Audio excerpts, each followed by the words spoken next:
প্রিয় শিক্ষার্থীরা, আশা করি তোমরা ভালো আছো। আমি মোহাম্মদ দেওয়ার হোসেন তোমাদেরকে প্রথম অর্থাৎ পদার্থবিজ্ঞান প্রথম পত্রের কাজ, ক্ষমতা ও শক্তি চ্যাপ্টারটি পড়িয়েছি। তো ওই চ্যাপ্টারটির উপর সম্পূর্ণ শেষ করার পর তোমাদেরকে একটি পিডিএফ ফাইল দিয়েছিলাম। ওখানে বিস্তারিত ছিল, অর্থাৎ কী কী প্রশ্ন কীভাবে হতে পারে, অনেক এমসিকিউ ছিল, সৃজনশীল ছিল। আশা করি তোমরা সেটি প্র্যাকটিস করেছো। তো আমি এখন তোমাদের দ্বিতীয় পত্রের অর্থাৎ পদার্থবিজ্ঞান দ্বিতীয় পত্রের জ্যামিতিক আলোক বিজ্ঞান ষষ্ঠ অধ্যায়, এই অধ্যায়টি আমি তোমাদেরকে পড়াবো। তাহলে আমাদের এই অধ্যায়ের পড়ানোর শুরুতে আমরা কিছু জ্যামিতিক অর্থাৎ আলোর কিছু মৌলিক বিষয় সম্পর্কে জানার চেষ্টা করব। যদিও তোমরা এগুলা নবম দশম শ্রেণীতে পড়ে এসেছো, তারপরে সেগুলো একটু আলোচনা করা প্রয়োজন। অর্থাৎ তোমরা যদি ভুলে যাও কিংবা ঠিক মতো পড়ে না এসে থাকো, তাহলে আমরা আগে বেসিক কিছু ব্যাপার পড়ে নিই। অর্থাৎ এই চ্যাপ্টারের শুরুতে, যেমন যদি তোমরা চ্যাপ্টারের শিখন ফলগুলো দেখো, প্রথমেই তোমরা পাবে যে চ্যাপ্টারের মধ্যে প্রথমেই পাবে ফার্মাটের নীতি। তাহলে ফার্মাটের নীতি পড়ার আগে আমাদেরকে আলোর প্রতিফলন, প্রতিসরণ এই জাতীয় ব্যাপারগুলো খুব ভালো করে পড়তে হবে। তো আমরা দেখে নিই যে এই ব্যাপারগুলো আমরা কী কী এখানে আজকে পড়ব। তাহলে আমরা মূলত যা দেখি সেটা হচ্ছে আমরা এখানে আলো চ্যাপ্টারে মূলত জ্যামিতিক আলোক বিজ্ঞান, তার মানে হচ্ছে আলো চ্যাপ্টার। এটার মধ্যে মূলত আমরা পড়ব যে আলোকীয় ঘটনা, যে আলোকীয় ঘটনাগুলো কি কি হতে পারে। যেমন আমরা ধরো 6 থেকে বা 7 বিজ্ঞান বই কিংবা 8 বিজ্ঞান বই, আমরা এই বিজ্ঞান বইগুলোতে আমরা বিভিন্ন আলোকীয় ঘটনাগুলো পড়ে আসছি। তার মধ্যে এটাই একটা যে প্রতিফলন, প্রতিসরণ, সেটাই সবচেয়ে হয়তো বেশি পড়ে আসছি। আরও অনেক আলোকীয় ঘটনা আছে, যেমন অপবর্তন, সমাবর্তন কিংবা ব্যতিচার, এগুলো আমরা সপ্তম অধ্যায়ে পড়ব। অর্থাৎ দ্বিতীয় পত্রের সপ্তম অধ্যায়ে আমরা ভৌত আলোক বিজ্ঞান চ্যাপ্টারে পড়ব বাকি আলোকীয় ঘটনাগুলো। তো আমরা এখানে কয়েকটা আলোকীয় ঘটনা, অর্থাৎ যে আলোকীয় ঘটনার উপর আমাদের এই পুরো চ্যাপ্টারটা নির্ভরশীল, আমরা মূলত এখানে প্রতিফলন, প্রতিসরণ এই দুইটা জিনিস আজকে একটু বোঝার চেষ্টা করব। তো দেখি আমরা কিভাবে এটি পড়ি। ধরো এটি একটি আমাদের তল, সেই বিভেদ তলটি কিছু একটা তল, বিভেদ তল। এখন তার উপর যদি আলো এসে পড়ে, তো আলো যেদিক থেকে আসবে তাকে আমরা একটা দিক চিহ্নিত করব, অর্থাৎ আলোর দিক। যখন আমরা কোনো চিত্র আঁকি, যেমন আমরা তড়িৎ প্রবাহের ক্ষেত্রে তার দিক অবশ্যই দিতে হবে। আমরা যখন কোনো জ্যামিতিক আলোক বিজ্ঞান চ্যাপ্টারের রশ্মি চিত্রগুলো আঁকবো, অর্থাৎ বিভিন্ন বিম্বের অবস্থা, বিম্বের আকৃতি কীরকম হবে বা কোনো একটা বিম্ব কীভাবে তৈরি হয়, যেটা আমরা পরবর্তীতে হয়তো পড়ব। তো এক্ষেত্রে আমাদেরকে প্রথমেই যে এই তীর চিহ্নটা আমাকে অবশ্যই দিতে হবে, অর্থাৎ আলু কোন দিক থেকে আসতেছে। তাহলে ধরো আলু একটা তল, বিভেদ তল, সেটা মসৃণ হতে পারে, অমসৃণ হতে পারে, যে কোনো হতে পারে। আমরা ধরে নিলাম যে একটা তলের মধ্যে আলোক রশ্মি এসে পড়লো, তাও যা আসতেছে তাকে আমরা বলি যে আপতিত আলোক রশ্মি, অর্থাৎ তার নাম হচ্ছে আপতিত আলোক রশ্মি।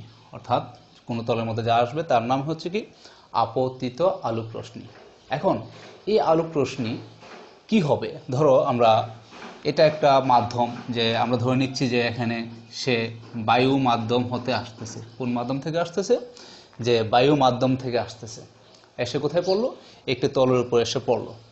এখন এখানে মোট 3 ধরনের ঘটনা ঘটতে পারে। অর্থাৎ এই আলোক রশ্মি এখানে আসার পর মোট 3 ধরনের ঘটনা, যেমন হতে পারে সেটার প্রতিফলন, হতে পারে প্রতিসরণ, হতে পারে শোষণ। তার খেয়াল করো তাই আমি বললাম যে কোনো তলের মধ্যে আলো এসে পড়ার পর মোট 3 ধরনের ঘটনা ঘটতে পারে, যে আলোর প্রতিফলন, প্রতিসরণ, শোষণ। আপাতত আমরা 3 ধরনের ঘটনা চিন্তা করি। তাহলে প্রতিফলনটা কি জিনিস? এই আলো এসে পড়ার পর সে যেই মাধ্যম থেকে আসছিল আবার যদি ওই মাধ্যমে ফেরত যায়, অর্থাৎ যেই মাধ্যম থেকে আসছে ওই মাধ্যমে যদি ফেরত যায়, সম্পূর্ণ না, কিছু অংশ কিংবা ম্যাক্সিমাম অংশ। অর্থাৎ এখানে এই যে আমরা 3টা ঘটনা উল্লেখ করলাম, যে প্রতিফলন, প্রতিসরণ, শোষণ, কোনোটাই শতভাগ আসলে হয় না। আমরা ধরে নিলাম যে কিছু অংশ ওই মাধ্যমে ফেরত যায়, কিংবা বেশিরভাগ অংশ যদি ওই মাধ্যমে ফেরত যায়, অর্থাৎ আলো এখানে আসার পর সে আবার এই ঠিক এই মাধ্যমে ফেরত চলে গেল, তাহলে চলে যাচ্ছে এভাবে। তাহলে যা ফেরত যাচ্ছে তাকে আমরা কি বলতে পারি? আপতিত। আরেকটা হচ্ছে কি, আমরা বললাম এটাকে প্রতিফলিত, প্রতিফলনের ক্ষেত্রে যে প্রতিফলিত আলোক রশ্মি। তাহলে খেয়াল করো যে আমরা কোনো একটা মাধ্যমে আলো এসে পড়ার পর সে যদি আবার ওই মাধ্যমে ফেরত যায়, তখন এই ঘটনাটার নাম হচ্ছে, আমরা বলি যে প্রতিফলন। আবার বলতেছি যে সম্পূর্ণ যে প্রতিফলন হবে সেটা বলা যাবে না, কিছু অংশ কিংবা বেশিরভাগ অংশ হতে পারে আলোক রশ্মি। এখন এই যে বিন্দুতে আপতিত হলো, যে এই বিন্দুতে আমরা কি করব? একটা লম্ব টানবো, তাকে আমরা বলি অভিলম্ব। তার নাম হচ্ছে অভিলম্ব, অর্থাৎ বিবেত্য যে বিন্দুতে আলো আপতিত হচ্ছে তার নাম হচ্ছে অভিলম্ব। এখন এই অভিলম্বে দেখো যে আপতিত রশ্মি অভিলম্বের সাথে যে কোণ উৎপন্ন করে তার নাম হচ্ছে আই। তাহলে এখানে আমি আয়ের নাম দিচ্ছি যে আই হচ্ছে, এখানে আমি বললাম যে আপতন কোণ। আর সে যে মাধ্যমে ফেরত যাচ্ছে তার নাম দিলাম আর, এবং তাকে আমি বললাম যে সে হচ্ছে কি কোণ? প্রতিফলন কোণ। তাহলে এই হচ্ছে আমাদের প্রথম ঘটনা, যে কোথাও আলো এসে পড়ার পর এখানে কি হলো, যে আলো আবার ওই মাধ্যমে ফেরত গেল। কোন মাধ্যমে? ওই মাধ্যমে ফেরত গেল। তাহলে এই ঘটনার নাম দিলাম আমরা কি? যে আলোর প্রতিফলন। অর্থাৎ এখানে কি হচ্ছে? আলোর প্রতিফলন হচ্ছে। এবং আমরা খেয়াল করি প্রতিফলনের ক্ষেত্রে যে আপতিত রশ্মি, অর্থাৎ এখানে দেখো কোনটা সবসময় হবে অভিলম্বের সাথে। আমরা যদি অভিলম্বের একটা নাম দিই, ধরো এন ও এন প্রাইম হচ্ছে অভিলম্ব, আর এখানে যে আমাদের বিভেদতল সেটা এম ও এম প্রাইম হচ্ছে বিভেদতল। আমরা ধরে নিলাম যে এ ও রশ্মি আপতিত হচ্ছে, আর ও বি পথে সেটা কি হয়ে যাচ্ছে? নির্গত, অর্থাৎ প্রতিফলিত হচ্ছে। তাহলে খেয়াল করো যে সবসময় এখানে যে এই আপতন কোণের মান, অর্থাৎ যদি প্রতিফলন ঘটে, যে আপতন কোণ এবং প্রতিফলন কোণ সবসময় সমান হবে। তাহলে এটা হচ্ছে প্রতিফলনের নিয়ম। তাহলে এটা হচ্ছে কি আমাদের যে প্রতিফলনের কি একটা নিয়ম হচ্ছে যে এখানে অ্যাঙ্গেল আই ইকুয়াল টু হবে কি অ্যাঙ্গেল আর, অর্থাৎ আপতন কোণ সবসময় প্রতিফলন কোণের সমান হবে, এটা একটা নিয়ম। এবং এখানে আপতিত রশ্মি, প্রতিফলিত রশ্মি বিভেদ তল একটা তলের মধ্যে অবস্থান করবে, অর্থাৎ একই তলে থাকবে। তাহলে এখানে কি হলো যে প্রতিফলন। এখন এই প্রতিফলন হওয়ার জন্য আমাদের একটা শর্ত লাগবে। শর্ত হচ্ছে আমাদের এই বিভেদ তল, অর্থাৎ যার মধ্যে পড়ছে সেটা যদি কি হয়, অর্থাৎ সেটা চকচক করে কিংবা মসৃণ হয়। কি হয়? যদি সেটা মসৃণ হয়, যদি কি হয়? যদি মসৃণ হয়, তাহলে এই আলোর প্রতিফলনটা ভালোভাবে ঘটবে। এখন অমসৃণ হলেও সেটাও আবার আরেক ব্যাপার, কিন্তু আমাদের প্রথম শর্ত হচ্ছে চকচক কিংবা মসৃণ করলে কি প্রতিফলনটা সবচাইতে বেশি হবে। যেমন আমি এখানে এই চিহ্ন দ্বারা বোঝাচ্ছি যে এটি একটি আয়না, অর্থাৎ আয়নার চিহ্নটাকে আমরা এভাবে প্রকাশ করি, কারণ আয়না হচ্ছে একটি মসৃণ তল যেখানে আলোর প্রতিফলন ঘটে। আয়না হচ্ছে একটি মসৃণ তল। আয়নাকে আমরা আরেকটা নাম ধরি, অর্থাৎ আমরা যাকে আমরা আয়না বলি তাকে আমরা কি বলি? তোমরা নিশ্চয়ই জানো, সেটা আমরা দর্পণ বলি। তাহলে দর্পণ যে কথা, আয়না একই কথা। তাহলে সেই দর্পণ বা আয়নাতে আলোর কি ঘটে? যে প্রতিফলন ঘটে। এবং প্রতিফলনটা এই জন্য আমরা এই প্রতিফলনকে আমরা মোট দুই ভাগে ভাগ করতে পারি। আমরা একটু আসি যে আমাদের প্রতিফলন দুই ভাগে ভাগ করতে পারি। এক নাম্বার হচ্ছে আমাদের নিয়মিত প্রতিফলন, আরেকটা হচ্ছে আমাদের ব্যাপ্ত প্রতিফলন। কি প্রতিফলন? ব্যাপ্ত অথবা অনিয়মিত প্রতিফলন। তাহলে এটা হচ্ছে আমাদের প্রতিফলন দুই ধরনের, একটা হচ্ছে নিয়মিত প্রতিফলন, একটা হচ্ছে কি প্রতিফলন? ব্যাপ্ত প্রতিফলন বা অনিয়মিত।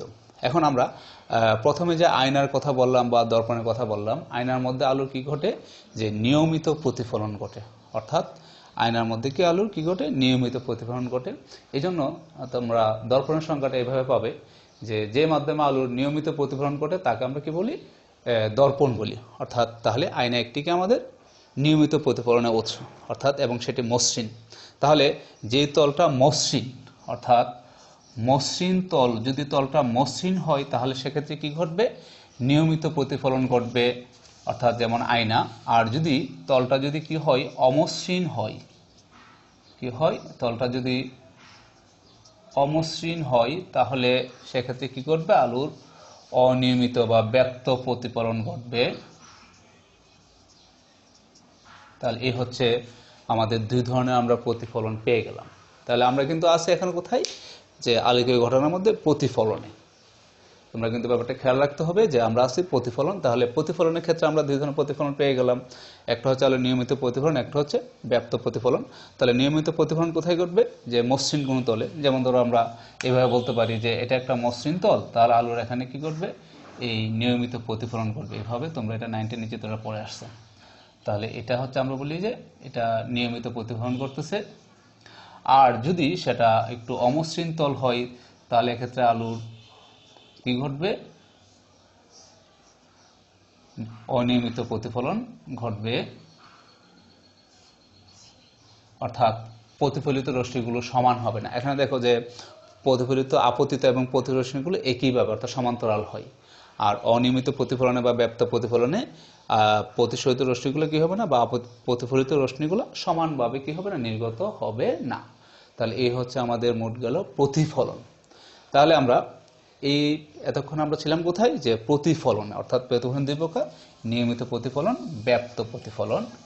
এবার যেই মাধ্যমে নিয়মিত প্রতিফলন ঘটে তাকে আমরা কি বলি দর্পণ। আমরা আগেই বলছিলাম যে যে মাধ্যমে আলোর নিয়মিত প্রতিফলন ঘটে তাকে আমরা কি বলতে পারি দর্পণ বলতে পারি। তো এই দর্পণ মোট দুই ধরনের পাওয়া যায়। যেমন আমরা প্রথমে বলতে পারি যে সমতল দর্পণ, আর একটা হচ্ছে আমাদের গোলীয় দর্পণ। তাহলে আমরা মোট দুই ধরনের দর্পণ পাবো, একটা হচ্ছে আমাদের সমতল দর্পণ, একটা হচ্ছে কি দর্পণ আমাদের গোলীয় দর্পণ। তাহলে সমতল দর্পণ মানে হচ্ছে কি যদি মসৃণ হয়, তলটা যদি কি হয় মসৃণ হয় তাহলে সেটি হচ্ছে আমাদের সমতল দর্পণ। আর যদি গোলীয় হয় অর্থাৎ কোনো গোলকের অংশ বিশেষ, সাপোজ ধরো আমরা এটা একটা আমাদের যদি আমরা গোলক নিই তাহলে এই গোলকের একটা অংশ বিশেষ আমরা যদি পুরো গোলকটা এখন কেটে দিই তাহলে এই গোলকের অংশবিশেষটা যদি অংশবিশেষের মধ্যে যদি আলোর কি ঘটে প্রতিফলন ঘটে তাহলে তাকে বলা হবে এটি একটি গোলীয় দর্পণ। অর্থাৎ এই অংশের মধ্যে যদি কি ঘটে আলোর নিয়মিত প্রতিফলন ঘটে তাকে বলা হবে এটি গোলীয় দর্পণ। এবার আসো যে এই গোলীয় দর্পণকে আমরা মোট দুই ভাগে ভাগ করতে পারি, একটা হচ্ছে আমাদের উত্তল দর্পণ আর একটা হচ্ছে আমাদের অবতল দর্পণ। তাহলে আমরা গোলীয় দর্পণকে মোট দুই ভাগে ভাগ করতে পারি, একটা হচ্ছে আমাদের উত্তল, একটা হচ্ছে অবতল। এখন উত্তল হবে কোথায় যদি এই প্যারা অর্থাৎ এখন দর্পণ বা আলোর প্রতিফলন ঘটার জন্য আমরা যখন আয়না যখন দেখি যদি আমরা কোনো একটা আয়নাকে খুলে দেখি আয়নার পিছনে কি থাকে একটি প্যারা লাগানো থাকে। কি থাকে একটি প্যারা বলে এটিকে আমরা সেটি হতে পারে রূপার কিংবা রূপার প্রলেপ কিংবা সিলভারের প্রলেপ, তো এটিকে আমরা প্যারা বলি। তাহলে এই প্যারার কারণে কি হয় এটি মসৃণ তল হিসেবে কাজ করে এবং আলোর নিয়মিত প্রতিফলন ঘটে। এখন উত্তল দর্পণ যদি কোনো গোলীয় তল, কিভাবে উত্তল বুঝবো কিভাবে অবতল বুঝবো, যদি তার এই বাইরের পৃষ্ঠে কি থাকে যদি প্যারাটা যদি দেখো এই বাইরের পৃষ্ঠে লাগানো থাকে তখন আমরা তাকে বলি অবতল দর্পণ। কি দর্পণ অবতল। অর্থাৎ প্যারা যদি কোথায় লাগানো থাকে বাইরের দিকে লাগানো থাকে তাকে আমরা বলবো অবতল। আর যদি এই প্যারা যদি কোথায় লাগানো থাকে যদি ভিতরের দিকে লাগানো থাকে প্যারাটা অর্থাৎ এই পৃষ্ঠ যদি দর্পণ এসে কাজ করে অর্থাৎ এদিকে আলো এসে পড়লে প্রতিফলিত হবে তখন সেটাকে আমরা বলি উত্তল দর্পণ। কি দর্পণ উত্তল। তাহলে আমরা এটা মাথায় রাখতে হবে যে আমরা দর্পণ প্যারা যদি আমরা ভিতরের দিকে লাগানো থাকে সেটা উত্তল, আর যদি প্যারা বাইরের দিকে লাগানো থাকে সেটা হচ্ছে কি আমাদের উত্তল দর্পণ হিসেবে কাজ করবে। তাই এই হচ্ছে আমাদের যে দর্পণের শ্রেণী বিভাগ। আমরা আরও পরবর্তীতে হয়তো আমরা 9-10 অনেক কিছু পরে আসছি, তারপর আমরা যেগুলা খুব একান্তই প্রয়োজন সেগুলো হয়তো আলোচনা করতেছি। এখানে আমরা আপাতত প্রতিফলন সম্পর্কে এইটুকু আমরা জানলাম যে এভাবে কি হয় আলোর প্রতিফলন ঘটে। তাহলে আমরা ছিলাম কোথায় যে এই চিত্রের মধ্যে যে আমরা বলছিলাম যে যদি আলোটা যদি এই মাধ্যমটা কি হয় যে মসৃণ হয় সেক্ষেত্রে কি করতে পারে যে আলো যে মাধ্যম থেকে আসছিল আবার ওই মাধ্যমে ফেরত যেতে পারে। তাহলে এটার নাম আমরা কি দিলাম আমরা নাম দিলাম এটার যে প্রতিফলন। এখন যদি এই মাধ্যমটা যদি কি হয় আমরা খেয়াল করো, এখন মাধ্যমটা কি হতে পারে, মাধ্যম যদি কি হয়, যদি স্বচ্ছ হয় কিংবা অর্ধ স্বচ্ছ, মাধ্যম যদি স্বচ্ছ কিংবা অর্ধ স্বচ্ছ হয় তাহলে কি ঘটনা ঘটবে। আমাদের বাসায় যদি কাচের জানালা থাকে, আমরা জানালা দিয়ে যখন আমরা বাইরে কোনো একটা জিনিসকে দেখি, মানে হচ্ছে যে বাইরের জিনিসটা কাচ, অর্থাৎ আমরা কোনো কিছুকে আমরা কখন দেখি, যদি ওই বস্তু থেকে আলোর রোশনি আমাদের চোখে এসে পড়ে, তখনই আমরা কি করি, ওই বস্তুকে দেখতে পাই। অর্থাৎ কোনো বস্তু থেকে আলোক রোশনি যখন আমাদের চোখে আসে তখনই আমরা ওই বস্তুকে দেখি। তাহলে আমরা কাচের জানালা বন্ধ থাকা অবস্থায় বাইরে কোনো কিছু দেখা মানে হচ্ছে যে এই কাচের ভিতর দিয়ে আলোক রশ্মিটা কি আমাদের চোখে আসতেছে, অর্থাৎ ওই বস্তুর, তখন আমরা ওই বস্তুকে দেখি। তার মানে কাচ হচ্ছে একটি স্বচ্ছ পদার্থ কিংবা অর্ধ স্বচ্ছ। তাহলে এই স্বচ্ছ পদার্থে যখন আলো এসে পড়ে, অর্থাৎ একই ঘটনা আমরা বললাম যে আলো স্বচ্ছ পদার্থে যখন আলো এসে পড়বে, তখন সে ওই পদার্থ বা ওই স্বচ্ছ তল, বিভেদ তল ভেদ করে চলে আসতে পারবে। যেমন জানালার কাচ ভেদ করে বাইরের কোনো একটা বস্তু আলোক রশ্মি আমাদের চোখে আসা। তাহলে আমরা ধরে নিলাম যে এখন এই এম ও এম প্রাইম মাধ্যমটা তলটি একটি স্বচ্ছ তল। তাহলে যদি স্বচ্ছ হয় আলোক রশ্মি, অর্থাৎ কি হবে, যে ওই তল ভেদ করে কি করবে, সে ওই তল ভেদ করে সে এই মাধ্যমে, অর্থাৎ আরেক মাধ্যমে চলে আসবে। আমরা খেয়াল করি যে সে তখন এই তল না গিয়ে, অর্থাৎ সে এই তল ভেদ করে কি হবে, আরেকটা মাধ্যমে চলে আসবে। আমরা ধরে নিলাম যে এটি অন্য একটা মাধ্যম, যে বায়ু হতে পারে, এটি বায়ু, এটি একটা পানি, একটি মাধ্যম। তাহলে আলোক রশ্মি যখন এক মাধ্যম থেকে আরেক মাধ্যমে আসে, তাহলে খেয়াল করো, এই যখন মাধ্যম অর্থাৎ স্বচ্ছ হয় তখন ভেদ করতে পারে, তখন আমরা তার নাম দিই হচ্ছে কি, প্রতিসরণ। তখন আমরা নাম দিই হচ্ছে কি, প্রতিসরণ। তাহলে আমরা প্রতিফলন কি ছিল, যদি মাধ্যম ভেদ করে চলে যায় সেটা প্রতিফলন। আমরা ধরে নিচ্ছি এখন প্রতিফলন হচ্ছে না, এখন কি হচ্ছে, সেক্ষেত্রে যে এখানে কি হচ্ছে, এখন যে তার এই বিটা আমরা এদিকে যে কি হচ্ছে, ভেদ করে চলে আসতেছে। তাহলে এই ঘটনাকে আমরা বলি কি, প্রতিসরণ। অর্থাৎ আলোক রশ্মি যখন এক মাধ্যম থেকে আরেক মাধ্যমে কি করে গমন করতে পারে। তাহলে এটার শর্ত হচ্ছে কি, আমাদের কি হতে হবে, যে আসার সময় যে মাধ্যম ভেদ করে আসবে সে স্বচ্ছ কিংবা অর্ধ স্বচ্ছ হতে হবে। যদি অস্বচ্ছ হয়, যেমন ধর আমরা আমাদের কাচের জানালা দিয়ে হয়তো কোনো একটা বস্তুকে আমরা দেখতে পাচ্ছি, কিংবা কাচের দেয়াল দিয়ে তো আর বস্তু আলোক রশ্মি আসতেছে না, তাহলে সে অস্বচ্ছ মাধ্যম। তাহলে অবশ্যই হতে হবে, প্রতিসরণের জন্য আমাদেরকে স্বচ্ছ কিংবা অর্ধ স্বচ্ছ মাধ্যম হতে হবে। আমরা ওই অংশটা শেষ করে দিই। আর এই দুই ধরনের ঘটনা যদি কম ঘটে, অর্থাৎ মাধ্যমটা যদি কি হয়, অর্থাৎ মাধ্যমটা যদি এই আলোকে শোষণ করে ফেলে, অর্থাৎ মাধ্যম প্রতিফলন হবে না, প্রতিসরণ হবে না, অর্থাৎ মাধ্যম নিজেই কি করবে, আলোটাকে শোষণ করে ফেলবে, তখন আমরা বলি যে শোষণ হচ্ছে। তাহলে আলো যেহেতু একটা শক্তি, যদি শক্তিটা প্রতিফলিত হয়ে যায় ওইদিকে চলে যাচ্ছে, যদি সে প্রতিসরণ ঘটে তার মানে ভেদ করে চলে আসতেছে। আর যদি মাধ্যম, অর্থাৎ এই বিভেদ তল যার উপরে আলো পড়তেছে, সে নিজে যদি তাকে অ্যাবজর্ব করে বা শোষণ করে, তখন আমরা তাকে বলি আলোর শোষণ হয়েছে। তখন মাধ্যম কি হয়ে যাবে, শক্তি গ্রহণ করে উত্তপ্ত হয়ে যাবে। আবার আমরা এই যে অংশটুকু শেষ করি, যে তাহলে যখনই কোথাও আলো এসে পড়বে, মোট এই ঘটনাগুলো যদি সে যেখানে এসে পড়বে ওখান থেকে যদি ফেরত যায়, তাহলে তাকে আমরা বলবো প্রতিফলন। যদি মাধ্যম ভেদ করে আসার মতো পরিস্থিতি থাকে, তাহলে তাকে আমরা বলবো প্রতিসরণ। আর যদি এই দুইটাই না হয়, সেক্ষেত্রে হতে পারে শোষণ। এবং তিনটাই একই সাথে ঘটতে পারে, অর্থাৎ আংশিক প্রতিফলন হতে পারে, আংশিক প্রতিসরণ হতে পারে, আংশিক শোষণ হতে পারে। আমরা যদি জানালার কাছে সামনে তাকাই, অনেক সময় আমরা নিজের চেহারাটাও দেখি। তাহলে আমার নিজের চেহারা দেখা মানে কি, সেখানে কি হচ্ছে, আংশিক প্রতিফলন হচ্ছে।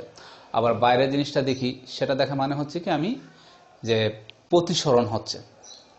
আবার সূর্য আলো এসে পড়লে আলো আমাদের ভিতরে চলে আসে, কিছু কিছু আলো প্রতিফলিত হয়, আবার উত্তপ্ত হয় জানালাটা, তার মানে সেক্ষেত্রে কি করতেছে, শোষণ করতেছে।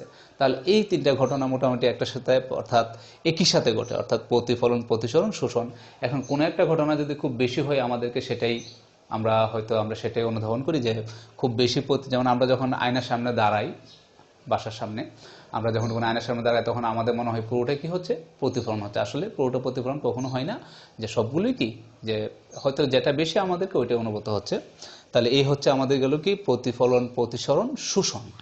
এবার আমরা যে প্রতিসরণ নিয়ে আমাদের কিছু কথা আমরা পড়ি। এখন আমরা ধরলাম যে এটা হচ্ছে আপতিত আর এটা হচ্ছে কি যে প্রতিসরিত। আমরা ওখানে বলছিলাম যে প্রতিফলিত রশ্মি, আর এটার নাম দেব আমরা কি রশ্মি, প্রতিসরিত, অর্থাৎ যেটি প্রতিসরণ হচ্ছে প্রতিসরিত আলোক রশ্মি। এখান থেকে এখানে কোণ হচ্ছে কি আমাদের, এখানে আমরা কোণের মান দিব আর, তাহলে এই হচ্ছে কোণের মান। তাহলে প্রতিসরণের ক্ষেত্রে আমরা প্রতিফলনের ক্ষেত্রে বলছিলাম যে আপতন কোণ এবং প্রতিফলন কোণ কি হবে, সমান হবে, এটা একটা নিয়ম, এবং সবগুলো কি থাকবে, একই মাধ্যমে থাকবে। এখন আমরা বলতে পারি যে একই তলে, কিন্তু এখানে আপতন কোণ অর্থাৎ, এবং এখানে আমরা বলবো যে প্রতিসরণ কোণ, কি কোণ এখানে নাম হয়ে যাবে প্রতিসরণ।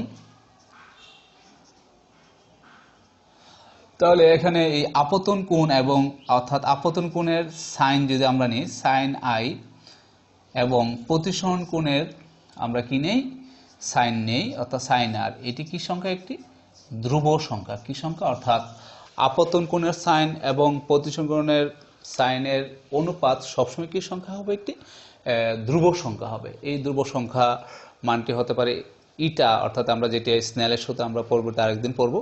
আমরা আপাতত জানলাম যে আপতন কোণের সাইন এবং প্রতিসরণ কোণের সাইন অনুপাত কি হয়, সবসময় একটি ধ্রুব সংখ্যা হয়। তাহলে এটা হচ্ছে আমাদের প্রতিসরণের একটা নিয়ম। এবার আমরা যে প্রতিসরণের সবসময় খেয়াল করব আমরা যে আপতিত রশ্মি, অর্থাৎ যদি আমরা এটাকে সোজা এদিকে আসতো তাহলে সে কিন্তু এই পথে চলে আসতো, কিন্তু সে ওই পথে না গিয়ে উবি পথে, অর্থাৎ কিছুটা বাঁকা হয়ে গেছে, অর্থাৎ অবিলম্বের দিকে চলে আসছে। তোমরা হয়তো 9-10 পরে থাকবে যে হালকা মাধ্যম থেকে ঘন মাধ্যমে গেলে অবিলম্বের দিকে চলে আসে, আর উল্টা যদি হয় যে ঘন থেকে হালকা গেলে অবিলম্ব থেকে দূরে সরে যায়। তাহলে এই যে আলোক রশ্মি দূরে সরে যাচ্ছে, এটাকে আমরা সংজ্ঞাটা বলা হয় অনেক সময় প্রতিসরণ বলি। এখন কেন, যদি প্রশ্ন করা হয় যে কেন দূরে সরে যাচ্ছে আলোক রশ্মি, এই সোজা না এসে, সে তো এখানে চাইলে সোজা আসতে পারতো মাধ্যম ভেদ করে, কিন্তু সে সোজা না এসে কি হয়ে গেছে, অনেক সময় এদিকে অবিলম্বের দিকে চলে আসে, অনেক সময় কি অবিলম্বে থেকে দূরে চলে যায়। এই যে আলোক রশ্মি ব্যাকে যাচ্ছে, তোমাদের হয়তো 9-10 এই ব্যাকে যাওয়ার ঘটনাকে কি বলা হয়, প্রতিসরণ। এখন প্রশ্ন যদি করা হয় যে কেন ব্যাকে যাচ্ছে আলোক রশ্মি, তাহলে উত্তর কি হবে, এই ব্যাকে যাওয়ার কারণটা হচ্ছে যে মাধ্যমের ব্যাগ, অর্থাৎ মাধ্যমের যে ব্যাগের যে তারতম্য তার উপর নির্ভর করে এই আলোক রশ্মি ব্যাকে যাচ্ছে। অর্থাৎ আমরা বায়ু মাধ্যমে ব্যাগ এক ধরনের, সে যদি পানিতে আসে তার ব্যাগ এক ধরনের, তাহলে এই ব্যাগের তারতম্যের কারণে আলোক রশ্মি কি ব্যাকে যাচ্ছে। এখন আমরা যদি একটু সংক্ষেপে এটা বোঝানোর চেষ্টা করি যে কেন ব্যাগ, কিভাবে ব্যাকে যাচ্ছে।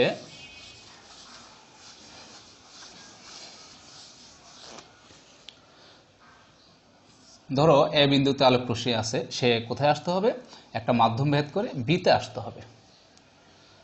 কোথায় আসতে হবে, বিতে। তাহলে এটা হচ্ছে কি মাধ্যম, একটি হালকা মাধ্যম, আর এটা হচ্ছে কি মাধ্যম, একটি ঘন মাধ্যম। তাহলে সে যদি সোজা না আসে, অর্থাৎ এখন আমরা জানি কি হালকা মাধ্যমে আলোর বেগ বেশি, আর ঘন মাধ্যমে, অর্থাৎ মাধ্যম যত ঘনতর হবে বায়ুর তুলনায়, তাহলে মাধ্যমিক আলোর বেগ কমে যাবে। তাহলে সে চিন্তা করবে, অর্থাৎ যথাসম্ভব বেশি পথ, অর্থাৎ যত বেশি পথ, অর্থাৎ এই এ থেকে বিতে আসার জন্য সবচেয়ে কম সময় লাগবে যেভাবে গেলে আলো, ওইটাই চিন্তা করবে, ওই পথে যাবে। অর্থাৎ এ থেকে বিতে আসার জন্য সবচেয়ে কম সময় কিংবা কম পথ, যে দিক দিয়ে আসলে সবচেয়ে কম সময় লাগবে, সে ওই পথে কি করবে, অনুসরণ করবে। অর্থাৎ অনুসৃত পথ সর্বদা কি হবে, ক্ষুদ্রতর হবে। আমরা এই জিনিসটি আমরা যদিও আমরা পড়ব হচ্ছে ফার্মাটের নীতি, অর্থাৎ আমি প্রথমেই যে তোমাদেরকে বলছিলাম এই চ্যাপ্টারের যে প্রথম যে শিখনফল সেটা হচ্ছে ফার্মাটের নীতি। তাহলে এটি মূলত ফার্মাটের নীতি।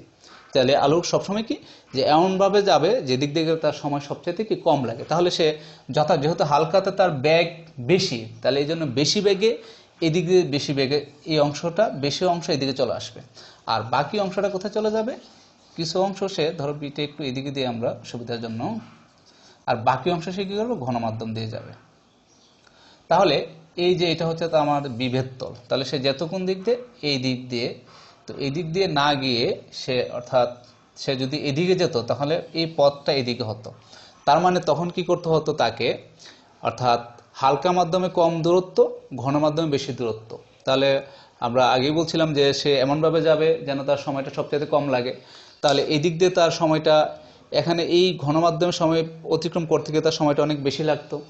এই জন্য সে কি করছে, যে হালকা মাধ্যমে বেশি পথ অতিক্রম করছে, ঘন মাধ্যমে কম পথ।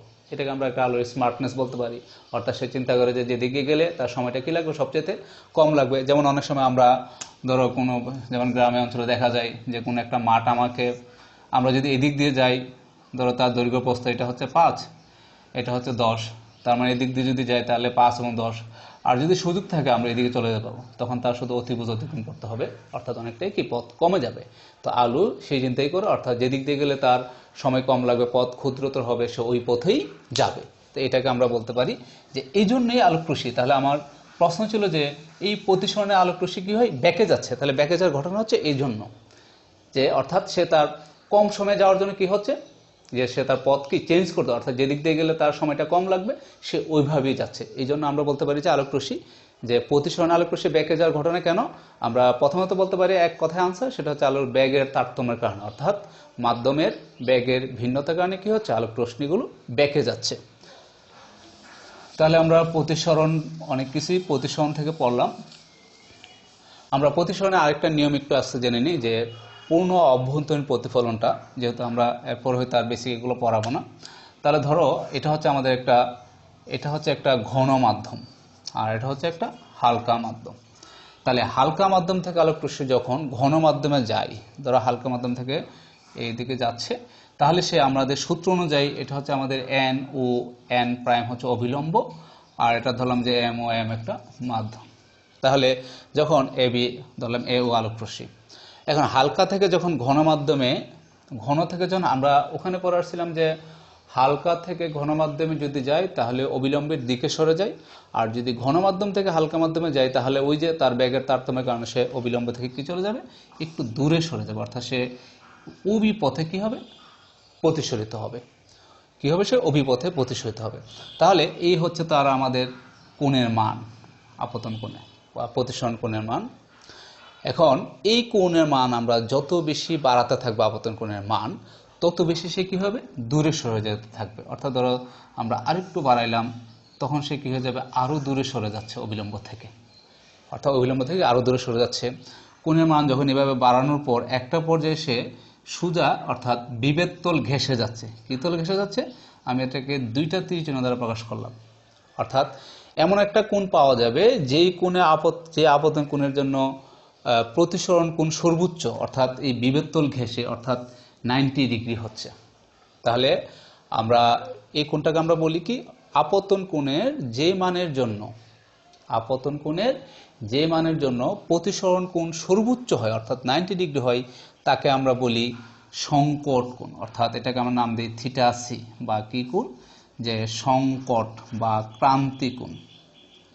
এটার নাম হচ্ছে সংকট কোণ বা কি কোণ, ক্রান্তি কোণ, ক্রিটিক্যাল অ্যাঙ্গেল। তাহলে আমরা আবার বলি, আমাদের পরবর্তীতে কাজে লাগবে, যে আপতন কোণের যে মানের জন্য, অর্থাৎ এখন শর্ত হচ্ছে ঘন মাধ্যম থেকে হালকা মাধ্যমে যাচ্ছে।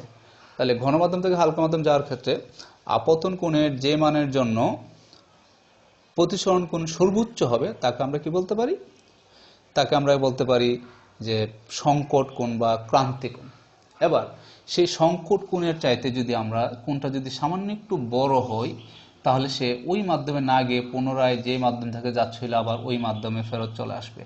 তাহলে যে মাধ্যম থেকে যাচ্ছিল ওই মাধ্যমে ফেরত আসাকে আমরা একটু আগে কি বলছিলাম, যে প্রতিফলন ঘটে। অর্থাৎ এই আলোটা এখানে চলে আসাটা, সেটা হচ্ছে আমরা বলি যে প্রতিফলন, এবং এটার নাম হচ্ছে পূর্ণ অভ্যন্তরীণ প্রতিফলন। পূর্ণ অভ্যন্তরীণ প্রতিফলন।